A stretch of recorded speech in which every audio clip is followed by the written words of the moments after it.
It's going to be a real honor for me to introduce Robert F. Kennedy Jr., take the oath of office and officially become our Secretary of Health and Human Services. Just as I promised last year, Bobby is going to lead a great national mission to make America healthy again, and he's going to do it. I think he's going to do things that will really make us very proud of this day.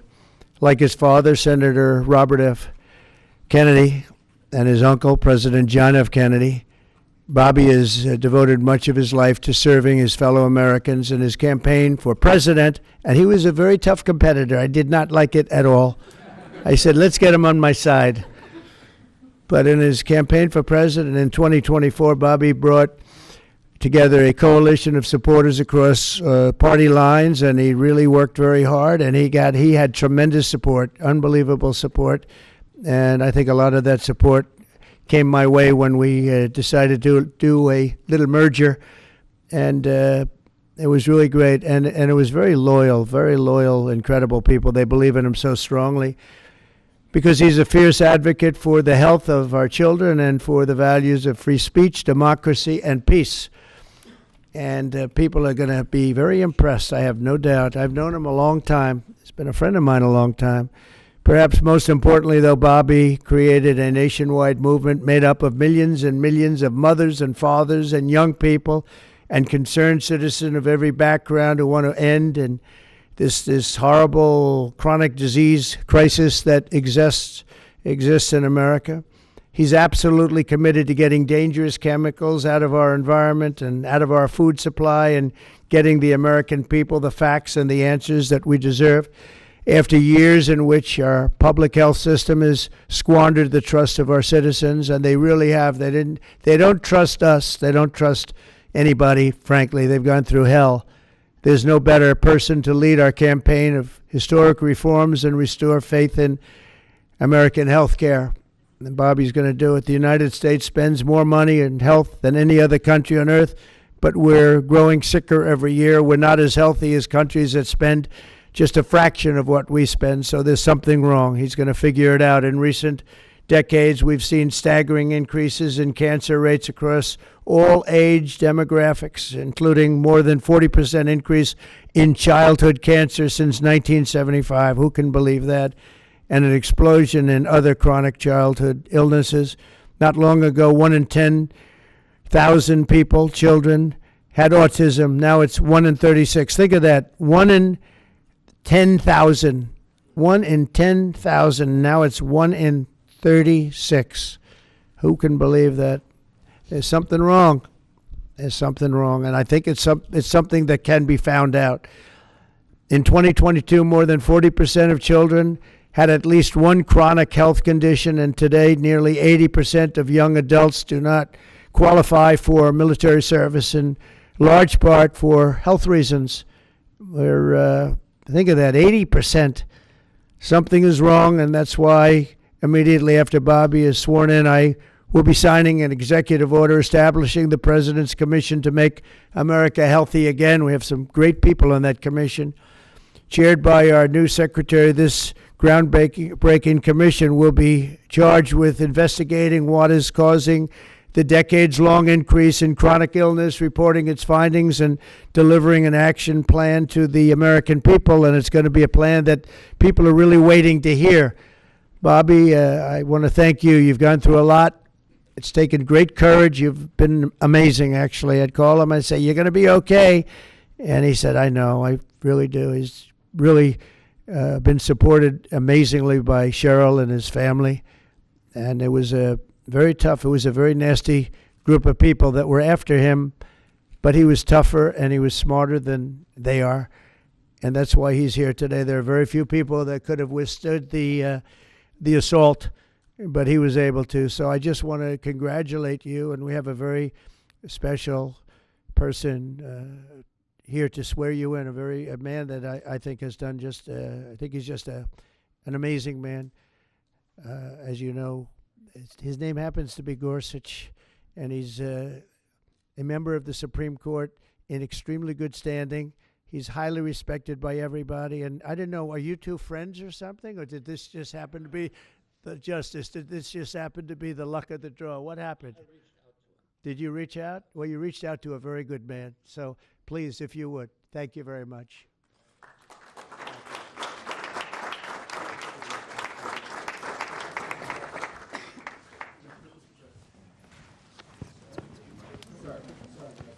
Oh, this has to be done I'll do first. this first.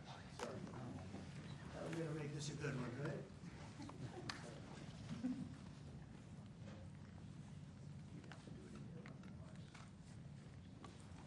Okay, it's good so far. Good. It's a 10.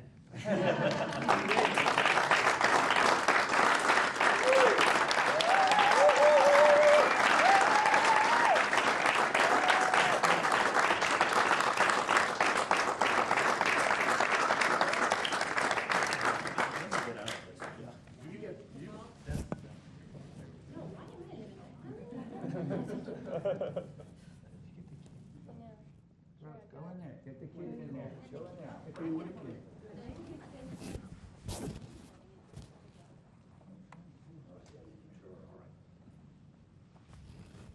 Over here, please.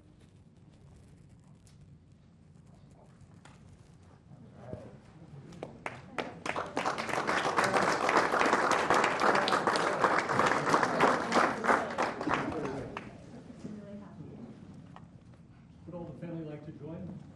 Yeah, sure.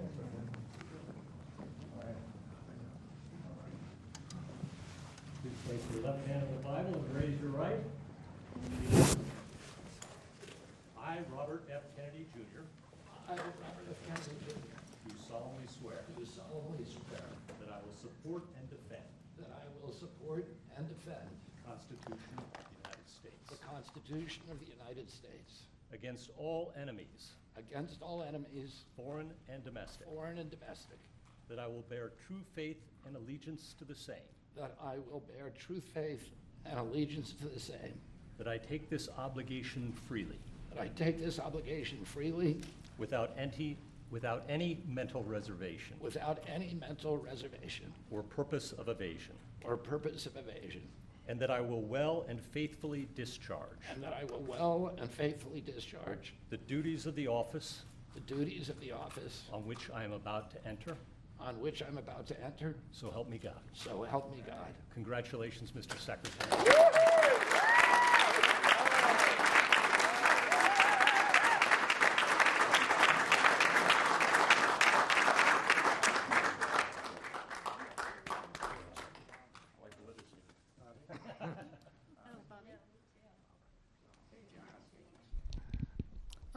I want to begin by thanking President Trump for giving me this extraordinary opportunity. And I want to introduce my family and thank them for being here.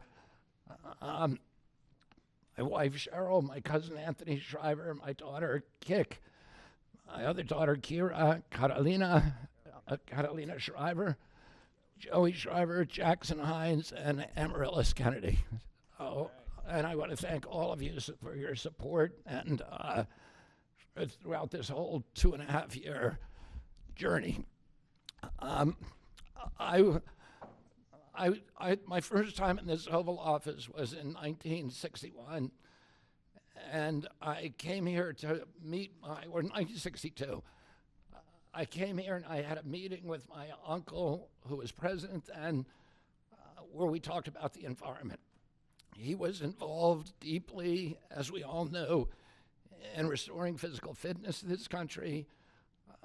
He challenged at one point during his administration, he challenged Americans to do a 50-mile walk, which I ultimately did. But I remember the day that my father completed his walk. We were staying up at Camp David.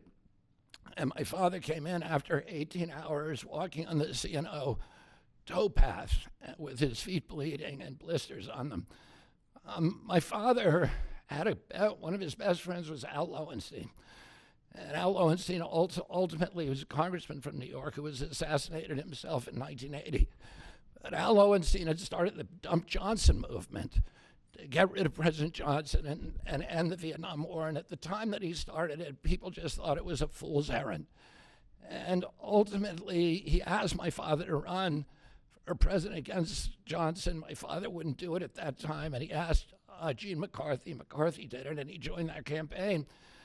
And my father ultimately ran, and Johnson then dropped out.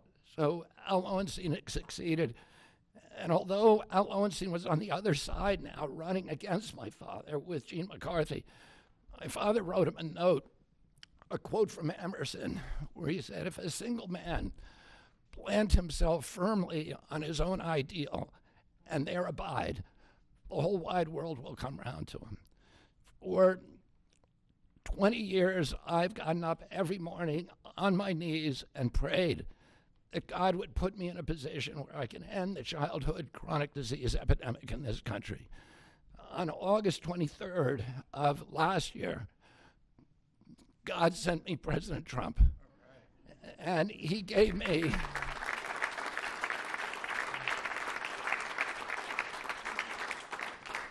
he's now given me, he's kept every promise that he's made to me. He's kept his word in every account and gone way beyond it. I'm so grateful to you, Mr. President. A lot of people told me that I couldn't trust President Trump, that I better get it in writing. And we did a handshake, and everything that he told me he was going to do, he has done. And I'm so grateful to him, and I've told you before, I genuinely believe that you are a pivotal historical figure, that you are going to transform this country at a time when we see all of the indicia of democracy now in tatters in our country. We see the rise of the military-industrial complex, the rise of totalitarianism, these attacks on our Constitution, and this breathtaking epidemic that is disabling our people. President Trump has promised to restore the American dream in this country. A healthy person has 1,000 dreams. A sick person only has one. 60% of our population has only one dream, that they get better. President Trump has promised that he's going to restore America's strength. But we can't be a strong nation if we have a weak citizenry. If people are sick, 60% of our people are sick, 77%, as President Trump mentioned, of our children cannot qualify for military service. And we need a man on a white horse now. We need somebody who is willing to come in and has the spine and the guts and the strength to challenge orthodoxies, to stand in the way of vested interests, and to break institutions that have turned against our democracy. President Trump has shown again and again that he is that hero.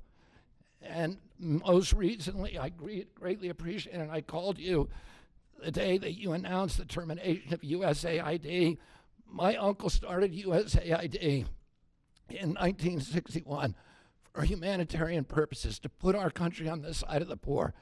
It has been captured by the military-industrial complex. It has become a sinister propagator of totalitarianism and war across the globe. And very few people understand how sinister this agency really is. And President Trump saw that, and he stood up to it with a masterstroke. And we want to do the same thing with the institutions that are stealing the health of our children. We need a revolutionary figure, and you are that figure, and I'm very grateful for you for giving me this opportunity.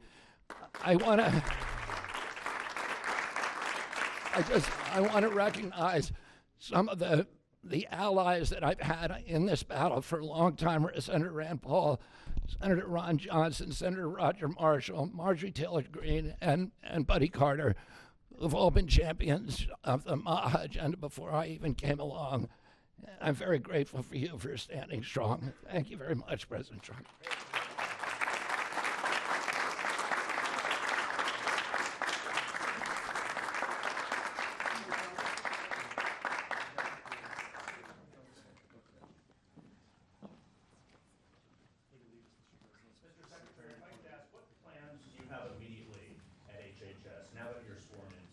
He's going to be running it. He's going to do a great job.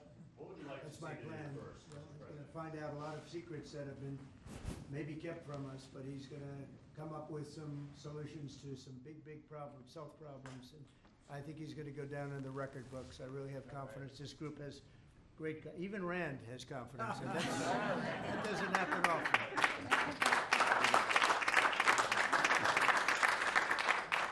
you. Good luck. Good If luck. I could ask you, Mr. Secretary, do you plan to fire anyone immediately, or what are your plans on day one, which I guess is today? Our plans are radical transparency and returning gold standard science to NIH, to FDA, and CDC, to ending the corruption, ending the corporate capture of those agencies, getting rid of the people on those panels that have conflicts of interest, so we can do unadored and unimpeded science rather than the kind of product that is coming out of those agencies today. Mr. Secretary, may I ask, how do you address concerns that some Americans may have about your stance on vaccines? When people actually hear what I think about vaccines, which is common sense, which is vaccines should be tested, they should be safe, everybody should have informed consent, people are reacting because they hear things about me that aren't true. They hear characterizations of things that I've said that are simply not true. When they hear what I have to say actually about vaccines, everybody supports it. Mr. Kennedy, Kara Keshenova from Lindell TV. What's your message to Democrats in the Senate that fought so hard to keep you from taking this position?